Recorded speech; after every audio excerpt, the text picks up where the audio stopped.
น้ำบาดาลน้องเป็นจังไดคือเก่าเก่าเลยผู้มีน้ำเลยน้ำน้อยตาลังอันยกคนดูน้องละลูกพบางนั่นเคยลงหัวบางบ่โดยเข้าไปเฮ็ดเขื่อนไฟฟ้าว่าเขื่อนน้ำคลองผู้นั้นเอ่ยผู้นั้นก็มานี่เนาะแล้วก็พอดีเห็นแล้วก็บอกว่าไอ้เคยเพิ่นสิวางบ่ดอกแล้วเพิ่นก็ว่าลงท่าเบิ่งเทื่อไหน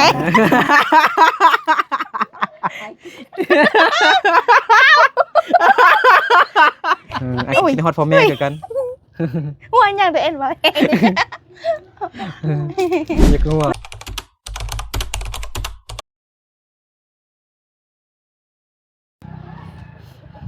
สบายดีคำน้อยสวัสดีครับผมมาเป็นบ่สวัสดีครับผมสวัสดีครับผมนั่นแล้วมื้อนี้ให้คำน้อยเป็นตะกล้องให้สบายดีเด้อสบายดีพ่อแม่พี่น้องบัดสุขุสุกคนเนาะหาน้องลาคือเก่าเนาะนี่สบายดีน้องลาสบายดีผู้บ่าวน้อยเยี่ยมแล้วสิกินขนม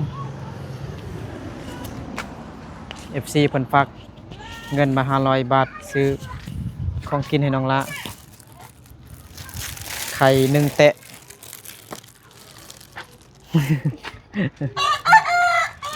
ขอบใจเด้อปลานิ่น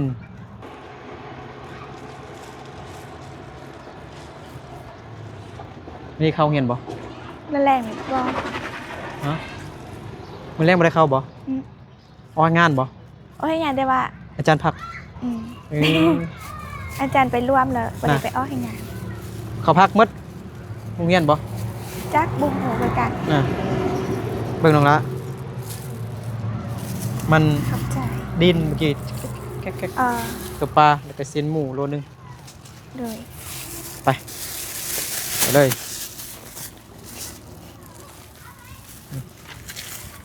ขนมมาแจกผู้สาวน้อยผู้บ่าวน้อยก่อนเนาะบ้านกิ้วแคมเมืองเพียงแขวงสะยะเฮ็ดยังฮะสบายดีก่อนสบายดีก่อนโดยสบายดีบ่าวน้อยเลยสบายดีเป็นบ่สบายดีย่อชงบึ้ดนึงก่อนโดยสบายดีซีนหมูโลนึงแล้วก็น้ำมันพืชเลยใส่ตู้เย็นไว้ใส่ดังบ่ตู้เย็นนั่นจะเป็นน้ำนั่นเนาะคลิปเมื่อวานบ่นึกทายแต่ยังบ่ทันได้ลงเนาะมาหาน้องลาอีกแล้วเนาะคลิปเมื่อวานทายแต่ยังบ่ทันได้ลงเมื่อวานนี้ก็มาเบิ่งตู้เย็นนะเบิ่งตู้เย็นน้องลามันดังแต่ว่าตอนนี้บ่ดังแล้วเปลี่ยนปลั๊กเสียบมาแล้วต้องแม่นปลั๊กเสียบใหญ่ปลั๊กเสียบน้อยมันความแรงดันไฟฟ้ามันบ่สม่ำเสมอมันก็เลยดัง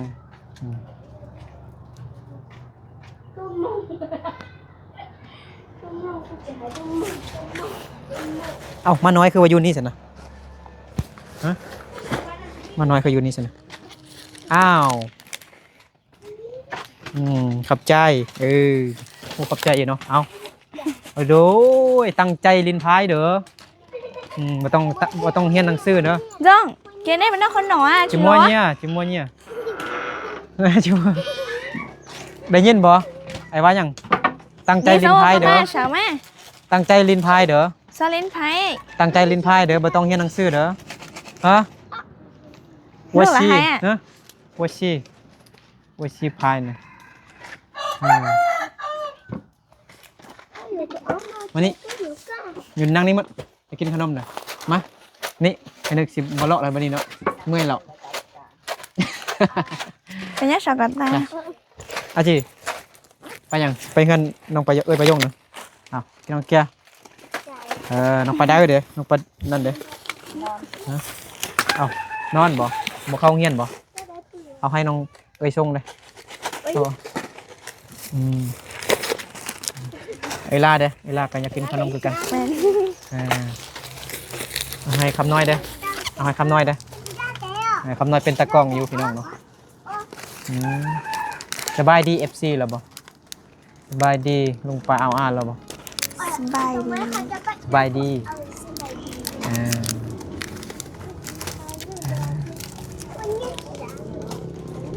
บัดนี้นอนหลับดีอยู่เนาะตัวเย็นบ่ดังหรอก แม่น ตอนมันดังเมื่อคืนบ่ ดังหมดคืน อ๋อ ดังแบบอยู่แต่ แร่ได้เลยเนาะมันมารับบ่หนอดังเมื่อคืนเลยเนาะ แม่น ไอ้ท่ามันบ่นึกไปท่ามันเจ้าของตู้นี่นะของหานเพราะว่ามันตั้งดังว่าซั่น อ๋อ มันตั้งดังว่าซั่นมันเย็นแฮงแล้วก็มันก็จะตัดเองว่าซั่นบ่แม่น บ่แม่นเนาะ มันบ่แม่นตู้อันแซ่ใหญ่ๆหั่นน่ะต้องแม่นตู้แซ่แบบแซ่น้ำอีหยังแบบเป็นแก้วอ่ะนะตัวนั้นแท้มัน แม่นแน่ มันเป็นตู้แช่แท้ๆมันอันนั้น เวลามันเย็นแห้งแล้วมันจะตัดแล้วก็มันก็ปิดเลยโดยตัว แล้ นี้ วมั แล้ว มันสิอุ่นมาแล้ว อุ มั ณห นก็ ภูมิ เปิดขึ้นเองอัตโนมัติเลย โดย แต่อันนี้มันแบบเปิด24ชั่วโมงเลย เสียบตลอด คือบ่เห็นพอน้องละไปยัง พอนอนลานะไปกินดองน้ำข้าว กินดองอยู่ซะอยู่บ้านเฮาบ่ บ่เนี่ยอีดาไปแล้วช่องขอตื่นเนาะ แจ้งบ่นะคำน้อยมันแจ้งบ่แจ้ง มันจ้อยจ้ะ ไปจ้ะสวัสดี น้ำถา สวัสดี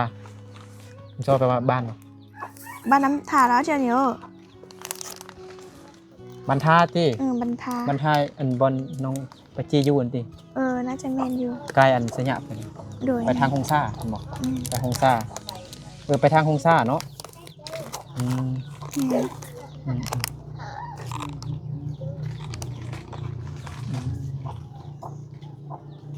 ยังบ่มีผู้ใดเฮ็ดปูเทพื้นน้องลาดอ่ะเงินน้องลาดอ่ะ แมนเดี๋ยวโทรหาเคยเราไอ้ก็ผู้ที่ทำห้องน้ำผู้ทางอีปะเนาะเพิ่นก็ได้ไปเฮ็ดห้องข้าวก่อนแล้วแม่บ่ว่างแม่ว่าสิโทรหาไอ้เคยบ่นั้นแล้วมื้อนั้นโทรแล้วบ่ติดเลยพ่อก็ไปอยู่พูนแด้สิโทรลง พอน้องประยงเฮ็ดเป็นบ่เคยเห็น กัน เคยเห็นบ่ บ่เคยเห็น เคยเห็น โดย พอน้องประยงเฮ็ดเถอะบ่ แม่นก็บ่ฮู้คือกันว่าสิเฮ็ดเป็นบ่ ต้องมีหลายคนอยู่เลย โดยแม่น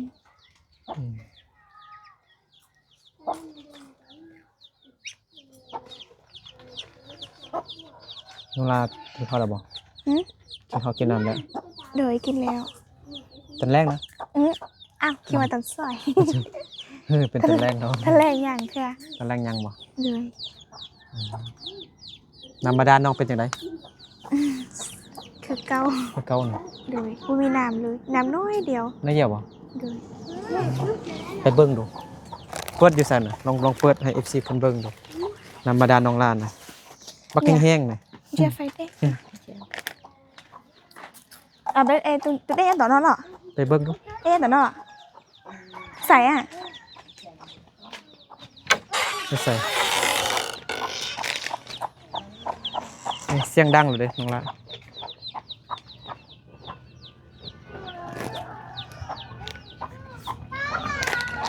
น้ำข้นบ่ข้นอยู่น้ำข้นอยู่นะ โดย เอ้า คนน้อยนึงเหรอบ่ สิฮอด เท่าตอนนั้น สิฮอดเดือนแล้วเนาะยังข้นอยู่เนาะ บ่เท่าตอนนั้นหรอกแต่ก็ยังคนนิดนึง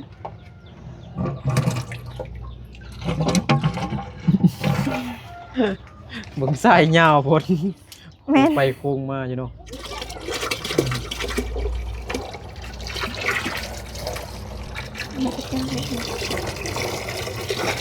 ซันนี่บ่เรียกว่าอันนี้มันแห้งหรือว่ามันคอย อันนี้นะนี่ก็แห้งแล้วแต่มัน แห้งแล้วนะ มันได้ซ้ำนี้แต่จะจักหน้อยมันก็ เอาจักหน้อยมันก็น้อยลงอ่ะ แม่น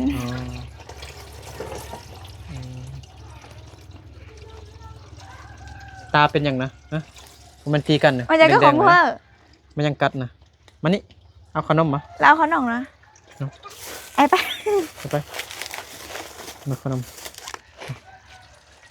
โดยเอ้าหมดแล้วไปซ้ำมึงอีกเลย ตาล่ะ ตาลา ตาล่าจังหวะ ยอกซื้อเด้อให้บ่ยอกซื้อเด้อเราสิไปหาน้องไปดูฮะตาล่าไปว่าหมดแล้วใช่ไหม แม่น ตาล่าตาล่าอันยกคนดูน้องละก็พอได้อยู่เนาะ โดย เข้าห้องน้ำใช่เนาะเขาหมดแล้วเนาะ หมดแล้ว เอ้าหมดแล้ว แม่ปิดดิ บ่ได้เปลี่ยนเบิ่งกัน ถามแม่ดู เนี่ยก็ชอหรอ บ่แม่นเด้อน ำทุกคนเป็นนี่เลย นำคนจังซี่พี่น้องแล้วก็หมดแล้วแม่นบ่ แม่น มาแต่แป๊บเดียวซื่อ แม่น ๆโอ้หมดแล้ว ตามันชอ ตาเล่า ตาเหรอ ตาเล่าแปลว่าหมดแล้วพี่น้องนะภาษามงพอน้องลาเฮ็ดแล้วอันนี้เนาะล็อกทางนอกเนาะเนี่ยใจดีเพิ่นให้เปียงมื้อนั้นเนาะพอน้องลาก็ได้เฮ็ดแล้ว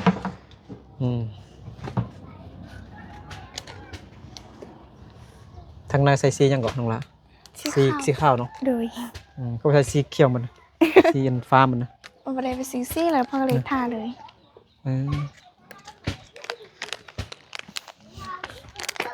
น้องลาบ่มีอันต้นไม้ แม่นต้นไม้มันจะอยู่แต่ภายในซื่อๆตอนนั้นอยู่นี่มีไร่ก็ แม่ปิดแล้วบ่บอกแม่ปิดน้องลา นี่ หรือว่ามันเป็นหยังฮะมันคาดอยู่นี่บ่ มันคาดแล้วดินี่นะ มันช็อตมันอันนั้นเนาะแตกมันอัน แตกแล้ว จังนั้นล่ะบัดนี้ห้องน้ำเก่าน้องลายังมีคนใช้อยู่บ่ สาวอยู่ ผู้ใดใช้นี่ แม่น พอคำน้อยบ่ ไล่คนบางทีก็ไปนี่ ตอนนี้ บาง เด้ ทีก็ไป ตอนนี้ นี่ เด้เนาะ โดย ไล่คน คัน แล้วก็ เต็มนี่แล้วก็คันทางนี้เต็มแล้วก็มาเข้าห้องน้ำมื้อเนาะ แม่นบางมีไล่คนเด้บางคนก็ หลายคนโอ้สาวไปคนบ่ฮอดบ่ ฮอดฮอดอยู่ เด็กหน่อยก็10 เด็กน้อยก็10ปลายแล้วเนาะ แม่น ไม่ใช่อีกได้1 2 3 4 5 6 7 8ฮอดอยู่เนาะสาวปลายเนาะเด็กน้อยหลายจักหน่อยน้องลาเอาพวกไปแห่งลายเนาะ บ่ แต่บ่อยู่นี่เนาะพวกนี่อยู่เป็นพวกเนาะเลี้ยงอันแม่ย่าเนาะมันบอก แม่น คนบ่งต้องเลี้ยงแม่ย่า แม่น ถ้าแม่นลูกชายละถ้าเป็นละลุ่มนี่มันต้องเลี้ยงไปพอเท่า โดยแม่น พอเท่าคนบ่งนี่เอาพัวนี่ถึงมาลูกสาวละก็ต้องไปนำพัวเนาะ โดยถ้าจะไม่รู้ศาลาก็ต้องไปนำพ่อ เอ้าเดี๋ยวเด้อแล้วผู้ใดอยู่นำแม่ ตอนนี้ บ่บัดอนาคตบัดน้องลาเอาพัว ยังอายพูดเรื่องบ่ได้เอาเมียเธอ อ้ายเพิ่นบ่เอาเมียเถอะบ่ แม่น อยู่ ไป ซะ เฮ็ดเวียกไอ้ห้องน้องลา อยู่ซะน้องเว้าอยู่นั่นเนาะไปเริ่มแล้วไปเฮ็ดเวียกอยู่ซะ เขื่อนไฟอยู่เขื่อนลูกพระบางนั่น เคยลงหัวบางบ่ โดยเข้าไปเฮ็ดเขื่อนไฟฟ้าว่าเขื่อนน้ำคลองนะ เคยนำคลอง โดยให้เขื่อนน้ำคลอง เรียกว่าน้ำหง มันบ่น้ำหงบ่ น่าจะแม่นอยู่ อยู่ชัยยะนี่นะ อยู่ลูกพระบาง น้ำคลองที่ซั่นน่ะ เคยน้ำคลอง ไป มา ให้ จาก น้ ล อง เนาะ ยังนั่นแหละ ได้เงินดีอยู่บ่ ได้เยอะนะกะถ้าอยู่โดนไป เดือน เพิ่นก็สิเพิ่มไปแต่กับบ่ฮู้ตอนนี้ก็ได้ประมาณ เดือนเท่าไหร่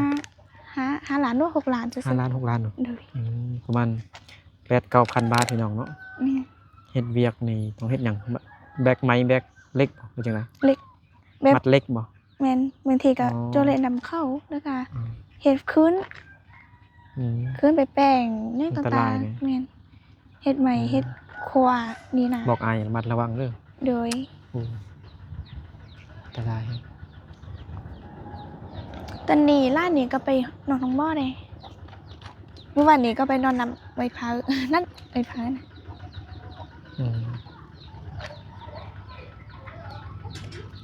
ผู้ใดนอนนำไอ้พัก เอา น้อง พู บ่ ดิฮะ น้องนอนนี่บ่ บ่ แม่น น้องลาว่าไว้พักนี่นะลูกน้อยแล้วเจ็บหัวเจ็บท้องท้องแล้วก็เป็นหากนะแล้วก็เลยไปนอนท้องบ่อ อ๋อ แล้วก็ยังแต่ ไปแล้วบ่ ไปแต่เมื่อวานดี อ๋อไปนอนห้อง แล้ว หมอคืนนึงเหรอ โดยไอเราบ่อยู่ไอเราไปให้เราไปรับจ้างค คุกเนี่ยก็คุกหัวน้ำเข้าเดี๋ยวบ่มาเดี๋ยวน้องลาได้ไปนอนนำเอ้ยพาวอยู่ห้องหมอ อ๋อ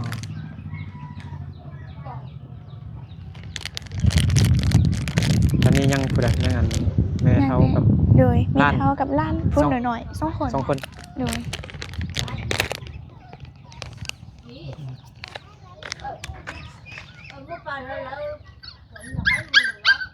ี่ของไปให้น้องประยงฝากเครื่องเขาสั่งเครื่อง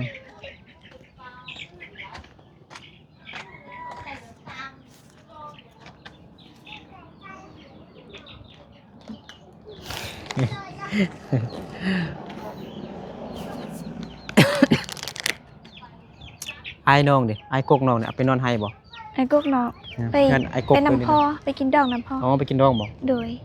อืม พี่น้องอยู่ทางพูนบอกให้ไปเหรอ น่ะ โดยในก็ต้องได้ไป เรา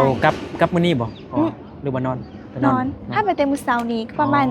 ตื่น2 มื้อจะได้กลับ โอ้ เพราะว่าอยู่ไกล นน2-3 เด้ คืนเนาะ แม่ อืมไกลเนาะ แม่น บัดทาอืมยังแต่แม่เนาะกับน้องล้า แล้ว น้อ ก็ งชง น้องจงโดย สามคน โดย แม่นบ่ แม่น3 คน น้องประยงเลยอาปงเลยนอนนี่บ่ แม่นอนนี่คือกัน อ๋อนอนอยู่ไสนอนอยู่นี่ บ่นอนนำน้องละไป น้อง ยง ละ นอน บ่ นำโดย 3 คนบ่ ไปยงนอนนำไปบ่ ฮะ อาป้องนอนน น้องชง ำน้องยง อ๋ออยู่ทางนั้นหุ่นบ่ แม่นในทางนี้แม่นน้องล้ากับไปยงนอนนำกัน อืม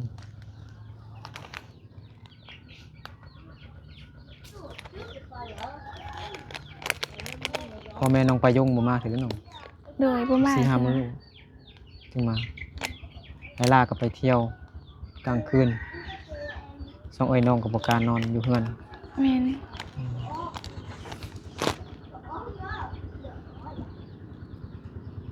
จะนอนกายาแด้อยู่หุ่นไว้แด้บันเดียวหั่นเนาะไว้แต่เฮือนเดียวหั่นเนาะอยู่ไก่เฮือนไร่ก็เลยมานอน อยู่ นำ หมอกแคมทางเลย แม่นมาแค่ทาง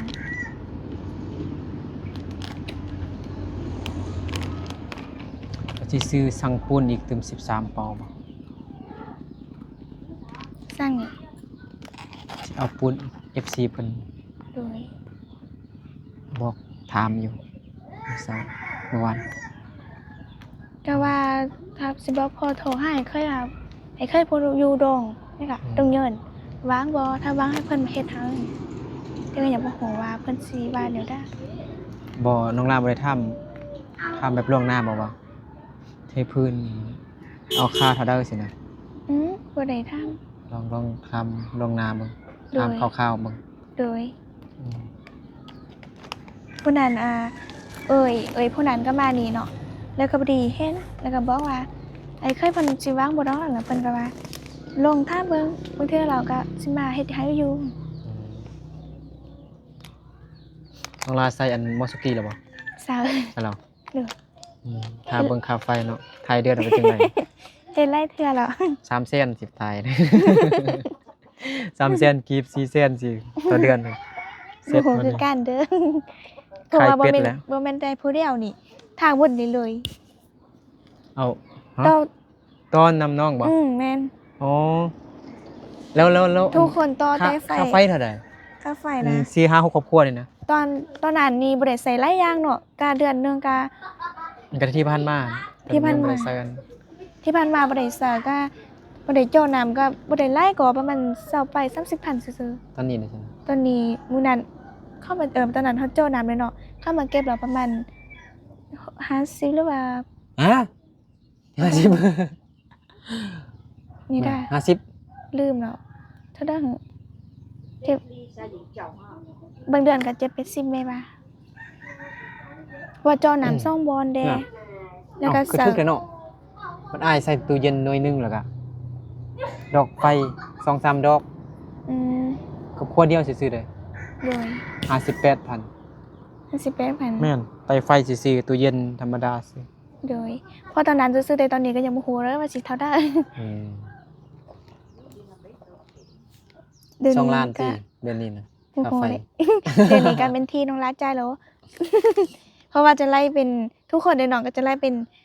เดือนคนรักใจไปมา อ๋อ เพราะว่าสาน เดือนห นำ นึ่ง กันหลายคน ครอบครัวหนึงสิเนาะ แม่น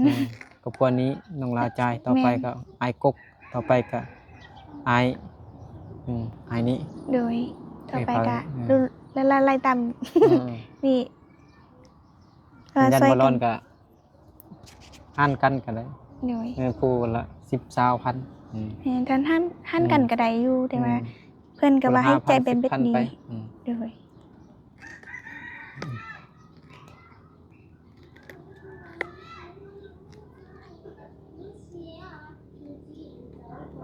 ได้อยู่ในเฮือน ในเฮือนนี่มีน้องยงกับน้องเกียร์ น้องจองกับน้องเกียบบ่ เลยทีนี้ก็เงียบไปพบจะไปฮับจะเก็บมัดทัวจีนก็มีพบสิไปกินดองไปเวียกต่างๆก็มีหมด ส่วนไล่ก็อยู่นำกันกะเวลาน้อยๆซื่อ เมื่อคืนนี้ฝนตกบ่แล้ว ๆตกตอนซอย ตอนซอยตกบ่ ก็เป็นตอนซอยหั่นแหละ บ่มื้อนี้นะ มื้อนี้บ่ มื้อนี้ เลยตอนมื้อวานตอนซอย เมื่อวานเนาะ ต้นแห้งก่อนแต่มื้อนี้แล้วคือบ่ตกหรอกแต่ตกวันนี้ก็ยังบ่มีน้ำ เนาะ แม่นบ่ฮู้คือกันจักเป็นหยังเหรอเหรอ น้ำอยู่ห้วยนี่บ่มีเนาะ เดี๋ยวน้องนี่มันก็มีน้ำไหลนะ แต่ก็จกไปลึกแล้วคือบ่มีก็ เนาะ บ่ฮู้คือกันน่าจะบ่ถึกใส่น้ำบ่ คืนนี้แม่น้องลาคือสิงงอมเลยเนาะ แม่น พอน้องลาบ่นั้นน้องลาไปดองเนาะ นอนผู้เดียว นอนบ่ดีครับน้องลาบ่นอนนำบ่ หนูลาก็สิไปนอนนำไว้พาของหม้อได้ น้องลาสิไปมื้อนี้บ่ โดย มื้อแรงนะมื้อค่ำนะ แม่น ออกสิ8นี่บ่ โดย เพราะว่าเพิ่น สิไป มี นำ แต่ ไผ ไปยงสองคนไป เป็นค่ำมื้อนี้จังไปติ โดย เออ ถ้าบ่ไปก็มีแต่พากันลูกสองคนซื่อๆสิไปเสื้อกะไปหยังไปบ่ได้ซื้อของกินต่าง อืม ๆมีสาวนี่ห้าก็มา เลย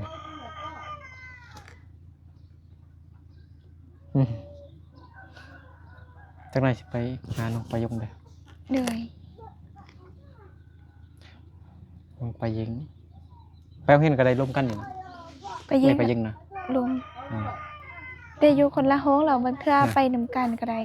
ลงนำกันไป ไปยิงเรียกลายบ่ได้โดนๆไปเทื่อนึงมี FC ฝากยังให้จึงไป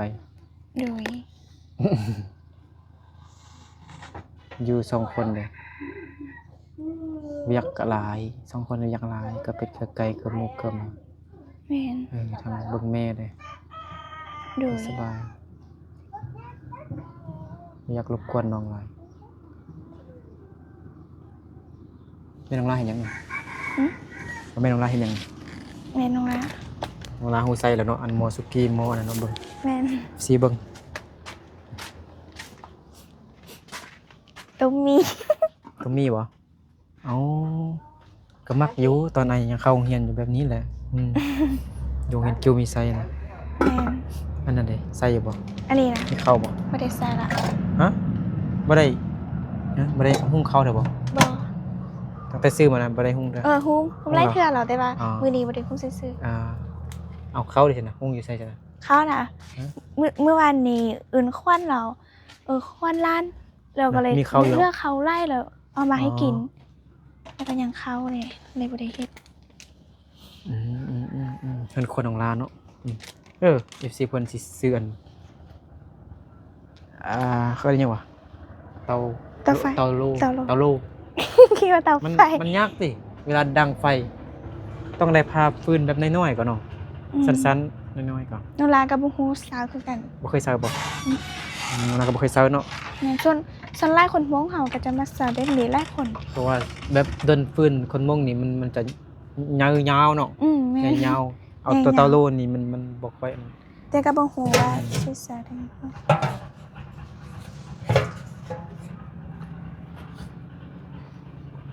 ใส่แบบนี้ก็ได้มันได้ใจเลยล่ะ แม่น เวลาเฮาเฮ็ดกินนึ่งข้าวเป่าไฟอิหยัง แม่นแต่เวลาฝนตกไล่เหรอมันจะ ดินมันจะนุ่มแล้วมันจะ นะ บ่ค่อยติดไฟ นี่อ๋อฝนตก ดินจะซุ่มนะ แม่นซุ่มน้ อ๋อ ำแล้วก็ บ่มีไม้แป๊กบ่ออยไฟนะ บ่มี ฮู้ไม้แป๊กบ่ โอ้ ถ้าประยงเนี่ยบ่ฮู้เลย มือว่านนี่ทำไปยังหูน้องประยงทำน้องประยงบ่ฮู้ภาษาลาวหรือไปทำน้องอาปงฮู้ย แม่นสลาปงนี่เป็นคนที่ว่ามักเว้ามักว่าไล่นะ แม่น แล้วก็จะหูไล่อย่าง สลาด แม่น เวลามีน้ำได้แช่เย็นบ่ น้ำใช่ ไม่สิเบิ่งลองกิน ลองกิน จัก แล้ว จอกหนึงบ่ รสชาติตู้เย็นมาน้องลาเนาะเออวันนี้บ่ดังแล้วเนาะ บ่ได้ แม่นแล้วมันเป็นน้ำปักเสียบงามแท้ต้องสาวนี่เต้น TikTok เบิ่งบนเฮียนได้นี่มิดจิริเลยบัดนี้ตัวแห้งของกินเอาไว้แช่ไว้เลย โดย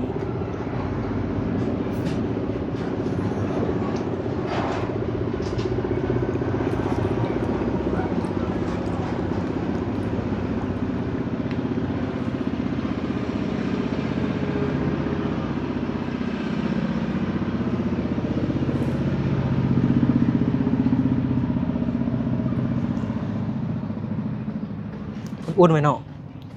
อุ่นไว้เนาะ ตู้เย็นน่ะ บ่อัน เอาเสียบ เสียบกับไส้ อุ่นอยู่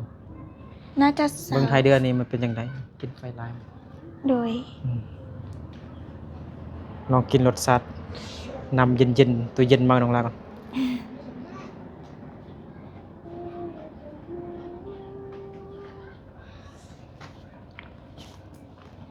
น่าจะซาเต็มมือกี้ จะซื่นใจขนาดนั้นจะซื่นเนาะเวลายักน้ำน่ะ แม่น กินข้าวอิ่มแล้วอยากกินน้ำเย็น แม่น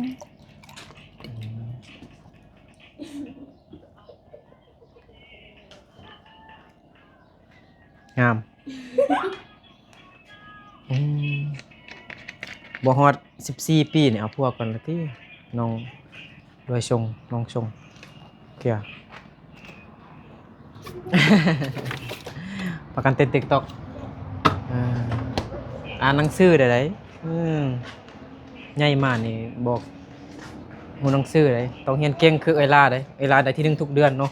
แม่น เดือนนี้ก็ได้ที่1เหมือนบ่ เดือนซ่องน่ะ เดือนตั้งแต่เปิดโรงเรียนมานะได้ที่1ทุกเดือนนั่นบ่ โดยแม่น นั่นน้องลาเรียนเก่งตอนแม่น้องลาเรียนก็เรียนเก่งคือกัน แม่นลาเราบ่ได้เรียน บ่ได้เรียนแม่น้องลาบ่ได้เรียนป .1 เลยเนาะ บ่ได้เรียน บ่หมู่หนังสือแล้วเนาะอ๋อบ่คันเรียนคือสิเก่งเนาะ ไม่ได้เฮ็ดให้ไม่ได้เฮ็ดให้แม่ว่าไม่ได้เฮ็ดให้ เฮ็ดไห้เนาะตะกี้เนาะอยู่ไสเนาะ อยู่น้ำเฮีย อยู่น้ำเฮียบ่ตะกี้น่ะอ๋อ แม่มาอยู่น้ำ เป็นหยังคือว่าลองเล่าอันตั้งแต่ตอนแม่อันเขาเอาตอนแม่น้องลาเนี่ยเป็นคนเผาไกลคือบ่นึก เนาะ เนาะแล้ว นี่ เขา จัง ไปยิงบ้านโอ้ ฮะ แม่ตอนนั้น เขาไปยิง เขาจะเป็นสงครามอ โอ้ ยู่ มันมีสงครามบ่ตอนนั้น โด บ่ ยสงคราม อ๋อเราพูดได้บ่แม่นพี่น้องบ่หรือจังไดเอาอันแม่นะ ยิงบ้านนั่น เดี๋ยวจะถามเราเอาเจ้าก็ บ่อันผู้ที่เอาอันแม่ไปเลี้ยงนะพี่น้อง ดู บ่หรื เจ้า อ ก็ ว่า เราตัวด้านเรานะ หรือว่าเขาตั้งหรือว่าเขาซื้อเอาอีแม่ไปเลี้ยงไว้จังได เขาไปเขาเอามาเลี้ยงซื้อข มาเลี้ยงซื่อๆอ๋อ เขาก็ดี เขามาเลี้ยง แล้วตอนนั้น เขาก็ พ่อแม่ของอัน นี่ไปไทยหมดแล้ว อ๋อ เวลา ต ส อน ง นี้ คราม ติด เรา ต่อได้บ่ ติด หรือว่า ต่อ บ่ ก็บ่ติด บ่ ต่อ ยังว่าติ ติดต่ออีแม่ที่มันแม่พ่อตายไหมทีนี้ อ๋อ ยังนี่ พ่อแม่ นะ เสียมกันแล้วเนาะ ยังเอื้อยน้องทั้ง อ๋อ อาย อยู่ไทยบ่ เจ้าอยู่ไทยทั้ง คนไกลเนาะอีพุ่นเนาะ อืม อยู่เมืองหยังเมืองน่านบ่แม่นบ่ บ่ฮู้แหละ โอ้เนาะ น้อย อยู่ไทยนี่เมืองน่านบ่เป็นเมืองน่านจังหวัดน่านจังหวัดน่านของประเทศไทย ที่ นี่ไปทางนี้นี่นะ เออ ไปทางเมืองไซสะท่าน อืม ไปทางดอยเก้านี่นะเป็นมันก็ชนเผ่าล้วเขาชนเผ่าล้วเผ่าไพร่ก็ได้เว้าคืออ้ายนี่แหละ อืม บางคำมันคือกันบางคำเว้าคือกันตะกี้มีสงครามเนาะแม่น้องลาก็จักปีหรอก 50 ปลาย 50ปลาย จ้ะ พอ60ปลายเนาะ อืม อืม ตอนนั้นอีแม่เราตอนนั้นเป็นสงครามเนาะแล้วอีพ่ออีแม่ของแม่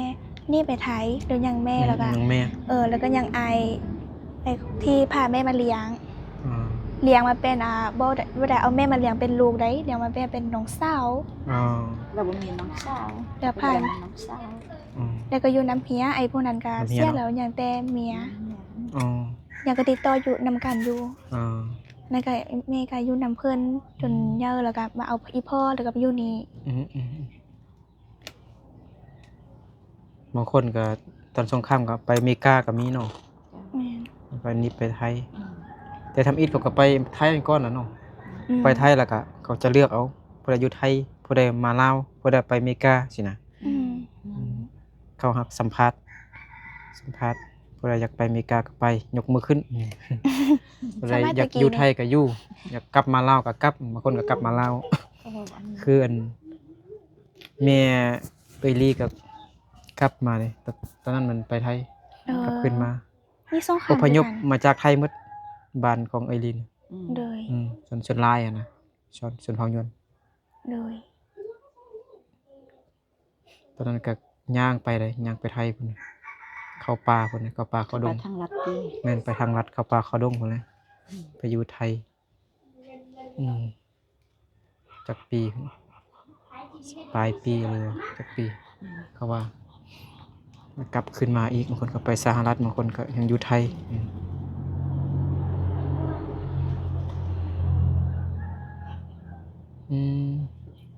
พอน้องลา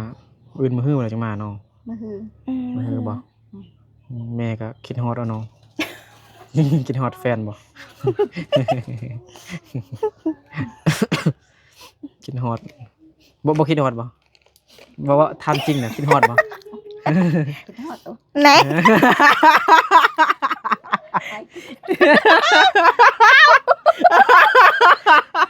นี่ดูง่าย บ่แท้เนี่ยแบบมักกันแท้ละลายแม่นบ่รักฮักกันหลายแม่นบ่ เจ้า อ๋อแบบบ่เมื่อกี้บ่แท้เนาะคิดฮอดแม่นบ่แม่นบ่ เจ้า อ๋อแดงว่าพ่อน้องลารอได้เนาะแบบรอแบบเฮ็ดเวียกเก่งหั่นน่ะเราแม่ก็มักมีเสน่ห์อยู่บ่ที่เฮ็ดเวียกเก่งเฮ็ดเวียกเก่งดูมันขยันตามที่อ้ายก็เบิ่ง เมียซอยเมีย อ่า คิดฮอดไอ้ก็คิดฮอดพ่อแม่คือกัน ว่าอย่างตัวเอ็นบ่เอง อยากรู้ว่าน อนเหรอ ดีแล้วกัน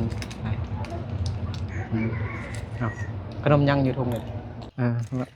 จำเนียนเลยเอากินเลยซื้ออยู่เมืองเพียงขนมเดี๋ยวไอไปหาน้องไปยงอาปงก่อนนะ โดย โอเคพี่น้องเนาะวันนี้ก็เอาของมาส่งให้น้องลาพี่น้องของอยู่ของกอกของกิน โดย อยากว่าแม่อยู่ แม่คิดฮอดพ่อน้องลาไล่ว่าซั่นคิดฮอดโอเคเนาะเอาอยู่ดีไม่แห้งบนสิคูทุกคนแม่น้องลาแล้วก็น้องลาเนาะ โดย น้องลาอวยพรให้ผู้ใหญ่ใจดีเพิ่นเด้ นราเข้าอีพรให้ผู้ใหญ่ใจบุญจงดีมีสุขภาพแข็งแรงความเจริญยาได้ความไข้ยามีขอให้เราร่ำรวยเด้อ โอ้ยสาธุเจอกันในคลิปต่อไปพี่น้องเนาะโอเคบ๊ายบาย บ๊ายบาย บ๊ายบายเด้อแม่เด้อโดย